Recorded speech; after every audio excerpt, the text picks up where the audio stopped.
Deutéronome, chapitre 17. Tu n'offriras en sacrifice à l'Éternel, ton Dieu, ni bœuf, ni agneau qui est un défaut ou une tare quelconque, car ce serait un acte abominable pour l'Éternel, ton Dieu.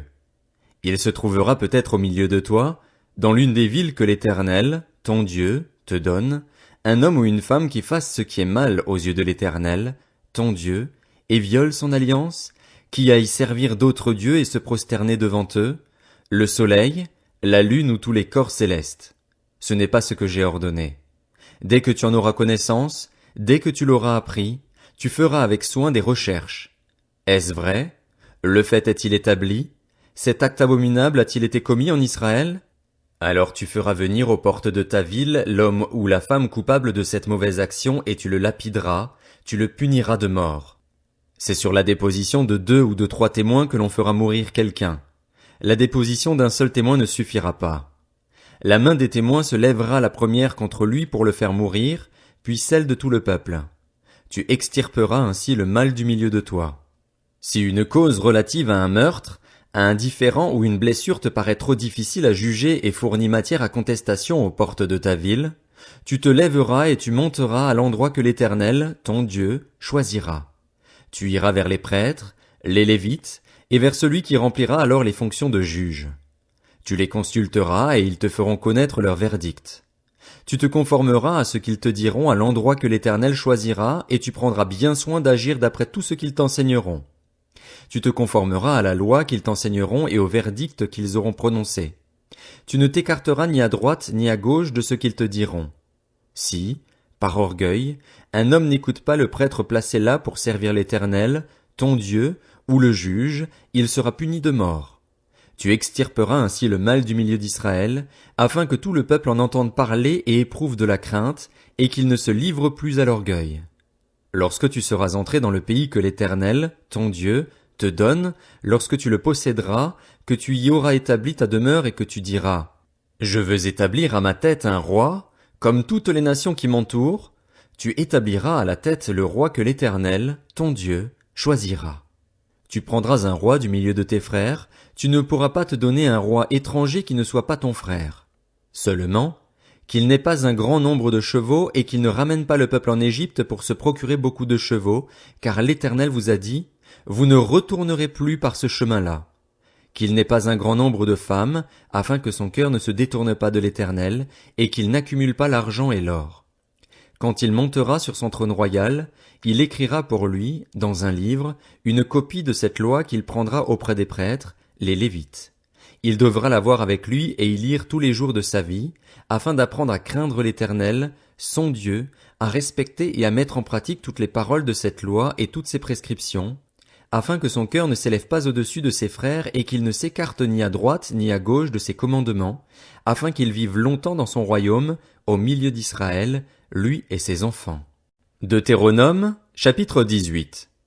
Les prêtres, les Lévites, toute la tribu de Lévi, n'auront ni part ni héritage avec Israël. Ils se nourriront des sacrifices passés par le feu en l'honneur de l'Éternel et de la part qui lui revient. Ils n'auront pas d'héritage au milieu de leurs frères.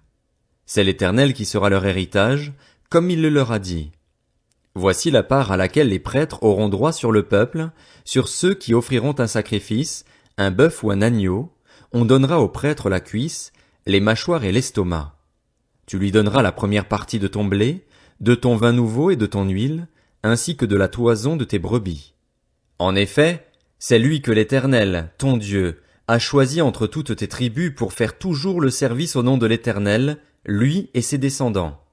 Lorsque, de son plein gré, un Lévite quittera l'une de tes villes, l'endroit où il habite en Israël, pour se rendre à l'endroit que l'Éternel choisira et y faire le service au nom de l'Éternel, ton Dieu, comme tous ses frères les Lévites qui se tiennent là devant l'Éternel, il recevra pour sa nourriture une portion égale à la leur. Il jouira, de plus, des revenus que lui aura procuré la vente de son patrimoine.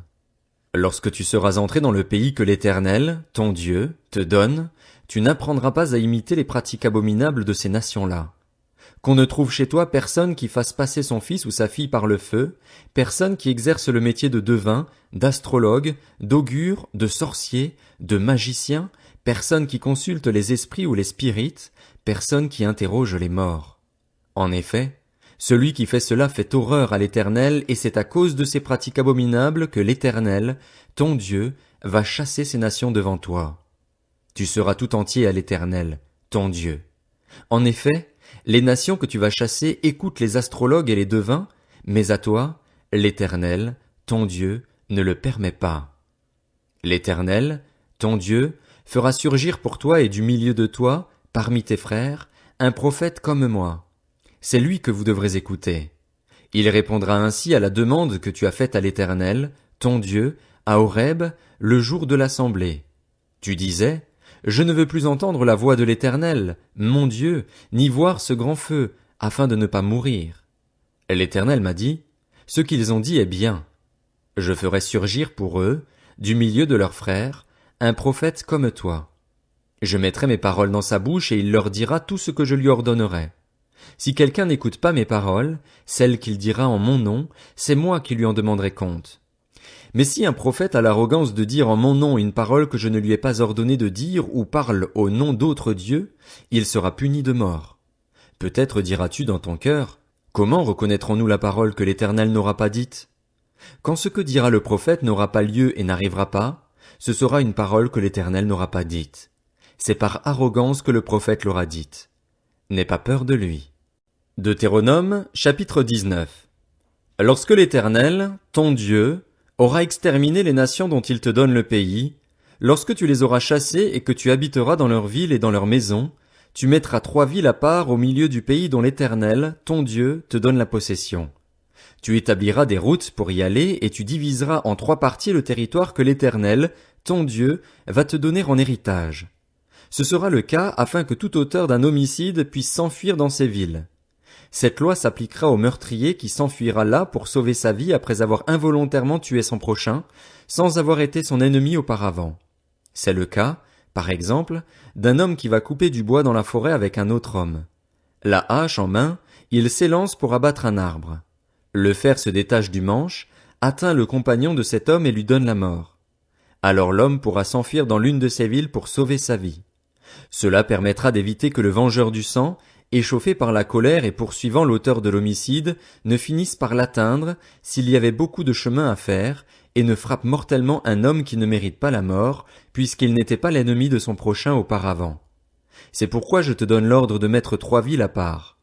L'Éternel, ton Dieu, va élargir tes frontières comme il l'a juré à tes ancêtres et te donner tout le pays qu'il a promis à tes ancêtres de te donner, pourvu que tu respectes tous les commandements que je te prescris aujourd'hui en les mettant en pratique, en aimant l'Éternel, ton Dieu, et en marchant toujours dans ses voies.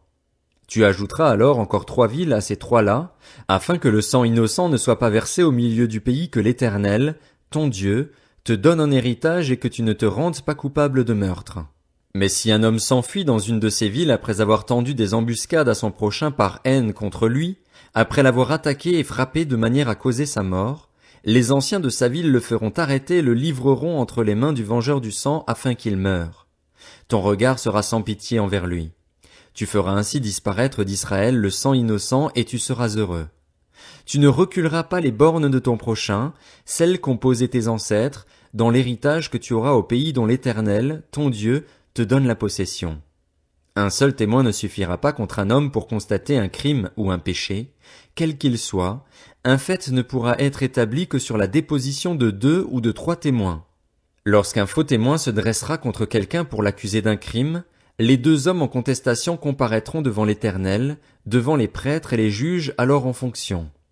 Les juges feront avec soin des recherches. Le témoin a-t-il un faux témoin?